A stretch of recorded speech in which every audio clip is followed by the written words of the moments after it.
दोस्तों आज बात करने वाले हैं उन 10 नेताओं के बारे में जिन्होंने मोदी जी से अमित शाह से पंगा लिया और उनकी पूरी जीवन बर्बाद हो गया। 10 ऐसे नेता जिन्होंने पीएम मोदी का विरोध किया और बर्बाद हो गई। इनकी कहानियां किसी फिल्म की स्क्रिप्ट से कम नहीं है। दोस्तों बात करते हैं नंबर 10 से, जिनका सबसे पहले नाम आता है मायावती का।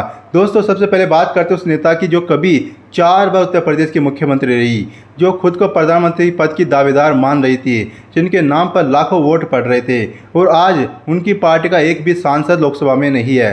जी हाँ, बात हो रही है मायावती की। दोस्तों कभी वह दिन था जब उनकी एक आवाज़ पर पूरा उत्तर प्रदेश हिल जाता था। 2007 में उन्होंने अकेले दम पर बहुमत की सरकार बनाई। पूरा देश सोच रहा था कि अगला प्रधानमंत्री कौन होगा। मायावती जी का नाम सबसे ऊपर था। फिर 2014 आया। मोदी लहर में बहुजन समाजवादी पार्टी का उत्तर प्रदेश में एक भी सांसद नहीं जीता, एक भी नहीं। लेकिन मायावती जी ने हार नहीं मानी। 2019 में समाजवादी पार्टी के साथ हाथ मिलाया और 10 सीटें चुनाव जीत लिए। चलो वापसी हो रही है। फिर 2024 के लोकसभा चुनाव में बहुजन समाजवादी पार्टी ने अकेले चुनाव लड़ा। नतीजा क्या रहा? शून्य सीटें। देखो, और सबसे दिलचस्प बात यह है कि जिन दलित वोटरों को मायावती जी अपना मान रही थी, उनके वोट अब धीरे धीरे मोदी जी की तरफ खिसक रहे थे। एक ज़माने में जो नेता देश का भविष्य तय कर रहे थे, आज उनकी आवाज़ राष्ट्रीय राजनीति में लगभग सुनाई नहीं देती है। लेकिन रुकिए, नंबर 9 पर जो नेता है, उसने मोदी जी का विरोध करना अपना पेशा बना लिया था। हर टीवी चैनल पर, हर अखबार में बस एक ही काम। एक ही दिन वह खुद ही जेल पहुँच गया। कौन है यह आगे देखते हैं। दोस्तों नंबर 9 पर आते हैं संजय राउत। संजय राउत शिवसेना के वह नेता है जिनकी जुबान पर हमेशा मोदी जी का नाम रहता है, लेकिन इज्जत से नहीं, हमले के लिए। हर रोज़ संसद में, हर रोज़ टीवी पर मोदी जी ने यह किया, मोदी जी ने वो किया, यह उनका रोज़ का काम था। पत्रिका में लिखते थे, सभाओं में बोलते थे, लगता था कि बस एक ही काम है इनका। और मोदी जी तो चुप रहे, लेकिन जांच एजेंसियां चुप नहीं रही। 2022 में प्रवर्तन निदेशालय यानी कि ईडी ने पात्रा चोल घोटाले में संजय राउत को गिरफ्तार कर लिया। महीनों तक वह ऑर्थर रोड जेल में बंद रहे और बाहर उनकी शिवसेना टूट रही थी। एकनाथ शिंदे ने अपना गुट अलग बना लिया, मुख्यमंत्री की कुर्सी चली गई, संजय राउत जेल से बाहर आए। लेकिन जो पार्टी थी, जो ताकत थी, वह पहले जैसी नहीं रही। और यहाँ मज़ेदार बात है कि संजय राउत आज भी उसी जोश से बोलते हैं। माइक मिला नहीं कि शुरू हो गए। सच में इन्हें कोई नहीं रोक सकता है, कम से कम लंबे समय तक तो बिल्कुल भी नहीं। लेकिन नंबर 8 पर जो नेता है, वह महाराष्ट्र की राजनीति का असली चतुर खिलाड़ी है। 5 दशकों का अनुभव था इनके पास।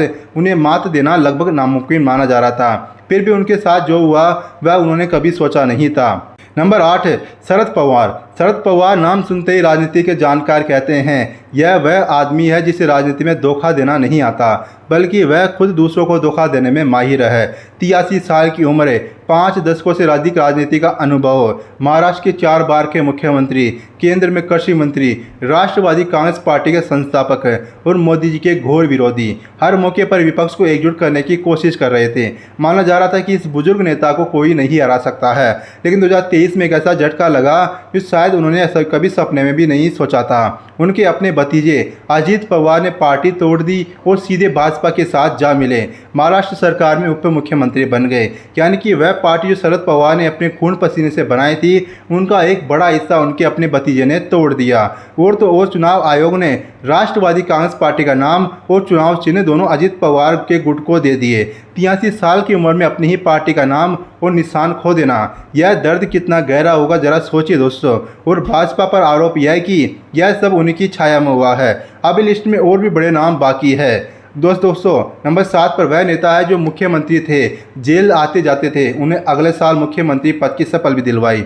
यह नाम सुनकर हैरान हो जाएंगे आप। नंबर 7 पर आते हैं हेमंत सोरेन। दोस्तों झारखंड के मुख्यमंत्री हेमंत सोरेन आदिवासी समाज के सबसे बड़े नेताओं में से एक है। झारखंड मुक्ति मोर्चा के अध्यक्ष और भाजपा के सबसे कड़े विरोधियों में से एक है। जनवरी 2024 में प्रवर्तन निदेशालय उनके दरवाजे पर आ गया। भूमि घोटाले का मामला था और हेमंत सोरेन को गिरफ्तार कर लिया गया। यहाँ जो हुआ था वह बिल्कुल फिल्मी था। गिरफ्तारी से पहले उन्होंने इस्तीफा दिया और अपनी ही पार्टी में चंपाई सोरेन को मुख्यमंत्री पद की कुर्सी सौंप दी। यानी कि जेल जाते जाते भी उन्होंने यह सुनिश्चित किया कि सरकार उनकी ही रहनी चाहिए। यह राजनीतिक चतुराई है या कुछ और, या आप खुद तय करिए। और फिर महीनों बाद जब वह जमानत पर बाहर आए तो कुर्सी वापस मिल गई और 2024 में झारखंड विधानसभा चुनाव में उन्होंने जीत भी दर्ज की। तो क्या हेमंत सोरेन वाकई बर्बाद हुए? पूरी तरह से नहीं। लेकिन एक बैठे हुए मुख्यमंत्री को जेल जाना पड़ा। यह अपने आप में एक बहुत बड़ी बात है। अगले नेता की कहानी और भी पुरानी है। वह इतने ताकतवर थे कि एक ज़माने में पूरा बिहार उनके मुट्ठी में था। नंबर 6 पर आते हैं लालू प्रसाद यादव। लालू प्रसाद यादव बिहार के वह नेता थे जिनका एक ज़माने में जवाब नहीं था। वह नेता जो मोदी जी की नकल उतारते थे, उन पर तंज कसते थे, खुलकर मजाक उड़ाते थे। लेकिन मोदी जी के राज में जो हुआ वह लालू जी के राजनीतिक जीवन का सबसे काला दौर था। 204 घोटाले में अदालत ने उन्हें दोषी करार दिया और वह जेल चले गए। बार बार जेल गए, एक नहीं कई मामलों में दोषी ठहराए गए। और सबसे बड़ी बात है, उनकी सजाएं इतनी अधिक थी कि उन्हें चुनाव लड़ने का अधिकार नहीं रहा। जरा सोचिए, जिस नेता के एक इशारे पर लाखों लोग वोट करते थे, वह खुद वोट नहीं दे सकता था। राष्ट्रीय जनता दल 2024 के लोकसभा चुनाव में बेहद ही कमजोर रही। लालू जी के समर्थक कह सकते हैं कि मुकदमे पुराने थे, मोदी जी से कोई रिश्ता नहीं हो सकता। लेकिन यह भी सच है कि मोदी जी के आने के बाद जांच एजेंसियों की सक्रियता पहले से कहीं ज़्यादा बढ़ी है। अब बात करते हैं नंबर 5 पर, पी चिदम्बरम। पी चिदम्बरम देश के गृह मंत्री रहे हैं, वित्त मंत्री रहे हैं, कांग्रेस के सबसे बड़े पढ़े लिखे लोगों में से एक भी, अनुभवी चेहरों में से एक है और मोदी जी के कड़े आलोचक हैं। नोटबंदी पर, जीएसटी पर, अर्थव्यवस्था पर हर मुद्दे पर सवाल उठाते थे। लेकिन 2019 में आईएनएक्स मीडिया मामले में सीबीआई और प्रवर्तन निदेशालय दोनों ने उन पर शिकंजा कसना शुरू किया और जो दृश्य देश ने देखा वह अभूतपूर्व था। पहले उन्होंने कांग्रेस मुख्यालय में एक प्रेस वार्ता की, कुछ देर बाद में गायब। पुलिस ढूंढती रही, फिर अधिकारी उनके घर की दीवार फांदकर घर के अंदर घुसे और उन्हें गिरफ्तार कर लिया। एक पूर्व गृह मंत्री जो खुद लाखों पुलिस वालों का मुखिया रह चुका था, उसे घर की दीवार फांद करके गिरफ्तार किया गया। तिहाड़ जेल में बंद रहे, महीनों बाद जमानत मिली। आज पी चिदम्बरम जी राजनीति में है, लेकिन वह रुतबा, वह ताकत, वह धाक पहले जैसी नहीं है। नंबर 4 पाते हैं के चंद्रशेखर राव। दोस्तों, के चंद्रशेखर राव की केसीआर, तेलंगाना के संस्थापक मुख्यमंत्री। उन्होंने तेलंगाना राज्य बनवाया, यह छोटी बात नहीं है। दशकों के संघर्ष के बाद एक अलग राज्य बना और केसीआर उसके पहले मुख्यमंत्री बने। लेकिन 2022 में उनके मन में एक बड़ा सपना आया। उन्होंने अपनी पार्टी का नाम बदल लिया, तेलंगाना राष्ट्र समिति से बन गई भारत राष्ट्र समिति। दिल्ली में दफ्तर खोला, मोदी जी पर जोरदार हमले शुरू किए, खुद को राष्ट्रीय विकल्प के रूप में पेश करने लगे। लेकिन फिर दिसंबर 2023 में तेलंगाना विधानसभा चुनाव हुए और भारत राष्ट्र समिति को करारी हार मिली। कांग्रेस ने उनकी सत्ता उखाड़ फेंकी और 2024 के लोकसभा चुनाव में पूरे तेलंगाना में एक भी सीट नहीं जीत पाई, यानी कि 0 सीटें। जो नेता पूरे भारत को जीतने का सपना देख रहा था वह अपने ही राज्य में प्रासंगिक हो गया। नंबर 3 पर आते हैं उद्धव ठाकरे। उद्धव ठाकरे बाल ठाकरे के बेटे, यानी कि शिवसेना के वारिस और महाराष्ट्र के मुख्यमंत्री।